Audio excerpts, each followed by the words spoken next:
اگر میں تم سے کہوں کہ تمہارے پاس ایک ایسی کتاب جو تمہیں دنیا کے ہر مسئلے کا حل بتاتی ہے، جو تمہیں ہر برائی سے نکال کر ہر اچھائی کی طرف لے کر جا سکتی ہے، ہر مشکل سے نکال کر ہر آسانی کی طرف لے کر جا سکتی ہے، تمہاری دنیا اور آخرت دونوں کو سنوار سکتی ہے، تو اس کے باوجود بھی کیا تم اس کو اگنور کر سکتے ہو؟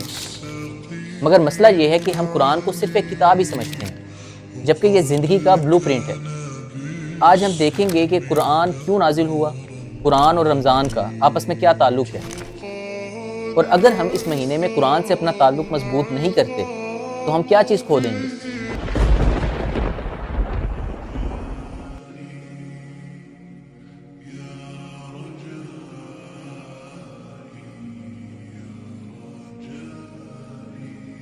اچھا، اللہ تعالیٰ نے اس آیت میں رمضان کا تعلق سیدھا قرآن کے ساتھ جوڑا ہے۔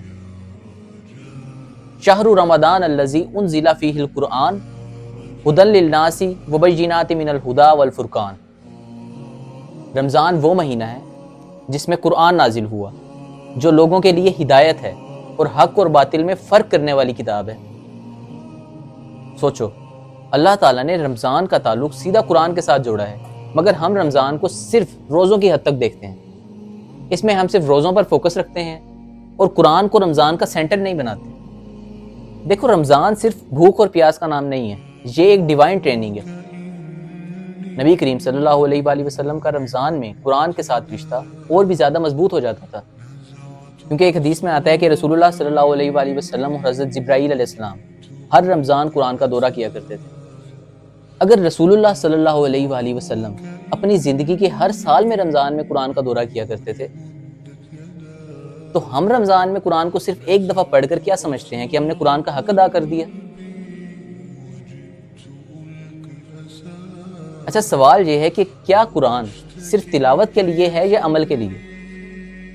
اور کیا آپ کو نہیں لگتا کہ ہم قرآن کو صرف رمضان کی حد تک محدود رکھ دیتے ہیں، جبکہ اللہ نے قرآن کو صرف پڑھنے کے لیے نہیں، سمجھنے اور اس پر عمل کرنے کے لیے نازل کیا ہے، جس کا ذکر اللہ تعالیٰ قرآن میں کچھ اس طرح کرتے ہیں: افلا یتدبرون القرآن ام علی قلوب اقفالھا۔ کیا یہ لوگ قرآن پر غور و فکر نہیں کرتے یا ان کے دلوں پر تالے لگے ہوئے ہیں؟ مسئلہ یہ ہے کہ لوگ رمضان میں قرآن کو پڑھتے تو ضرور ہیں، لیکن اس کو اپنی زندگی میں نہیں لاتے۔ لیکن اگر ہم قرآن کو صرف تلاوت کی حد تک محدود رکھیں اور اس کو سمجھنے اور اس پر عمل کرنے کی کوشش ہی نہ کریں، تو قیامت کے دن یہ ہمارے لیے حجت نہیں، ہمارے خلاف گواہی دے گا۔ رسول اللہ صلی اللہ علیہ وآلہ وسلم نے فرمایا کہ قیامت کے دن قرآن کچھ لوگوں کے حق میں شفاعت کرے گا اور کچھ لوگوں کے خلاف گواہی دے گا۔ قرآن سے دور رہنے کا نتیجہ کیا ہے؟ اللہ تعالیٰ نے بتا دیا کہ جو لوگ قرآن سے دور رہتے ہیں ان کی زندگی اندھیروں میں چلی جاتی ہے۔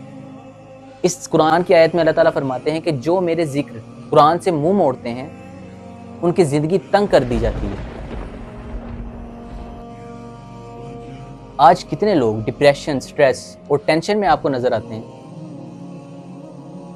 لیکن سوچو، اگر تمہاری زندگی میں قرآن ہو ہی نہیں تو تمہاری روح کو سکون کیسے ملے گا؟ اور سوچو کہ اگر نبی کریم صلی اللہ علیہ وآلہ وسلم نے قیامت کے دن تمہارے خلاف شکایت کر دی تو تم کیا کرو گے؟ کیونکہ قرآن میں اس کا بھی ذکر آتا ہے کہ رسول اللہ صلی اللہ علیہ وآلہ وسلم اللہ تعالیٰ سے کہیں گے کہ اے میرے رب، میری قوم نے قرآن کو چھوڑ دیا۔ کیا ہم یہ دیکھ سکتے ہیں کہ روز قیامت رسول اللہ صلی اللہ علیہ وآلہ وسلم ہمارے خلاف شکایت کریں؟ رمضان کا اصل مقصد قرآن کو زندگی میں لانا۔ اگر تم چاہتے ہو کہ تمہارا رمضان واقعی پروڈکٹیو ہو تو یہ 3 عادتیں اپنا لو۔ اس رمضان میں قرآن کا مطلب سمجھنے کی کوشش کرو، صرف تلاوت نہیں، تفسیر پڑھو اور ترجمہ پڑھو، اور جو سیکھو اس پر عمل کرو، صرف سننا نہیں، اس کو اپنی زندگی پر لاؤ۔ اور تیسرا یہ کہ رمضان کے بعد بھی قرآن کو اپنی زندگی کا حصہ بناؤ۔ اگر آپ نے رمضان میں قرآن کو اپنی زندگی کا حصہ نہ بنایا تو اس کا اصل مقصد کیسے پورا ہوگا؟